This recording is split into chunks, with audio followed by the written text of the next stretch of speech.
అంటారు, మేము చిన్నపిల్లలు అప్పుడు ఆడుకునేవాళ్ళం, ఇదిగో ఈ తలదువ్వుకుంటుంటారు పిల్లలు సరదాగా, చిన్న చిన్న పిల్లలు స్కూళ్ళలో ఆడుకునేటటువంటి పిల్లలు వాళ్ళని దువ్వెన చెట్టు.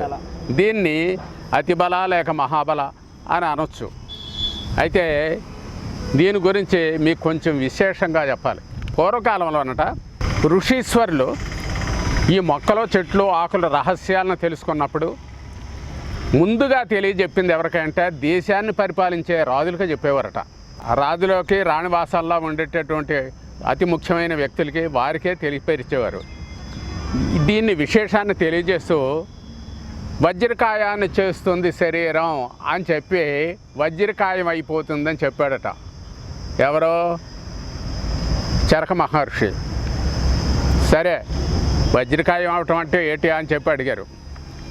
చెప్తే దుర్యోధనుడి తల్లికి ఈ మొక్కల గురించి చెబుతూ ఏం చెప్పారంటే, ఈ ఆకు పసర తీసి ఒంటికి పూస్తే చాలు ఇనప ముక్కలాగా తయారైపోతుంది ఒళ్ళు అని చెప్పారు. ఈ చెట్టులో ఇంత అద్భుతమైనటువంటి శక్తులు ఉన్నాయండి దీనిలోను. ఇక దీని గింజలు కూడా చాలా అద్భుతంగా పనిచేస్తాయి.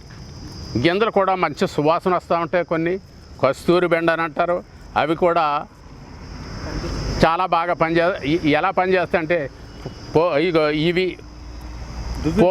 దువ్వెన చెట్టు ఇవి కూడా దురదను తగ్గించుతాయి. తైలంతో నూరి పైన రాస్తే దురదను తగ్గించుతాయి.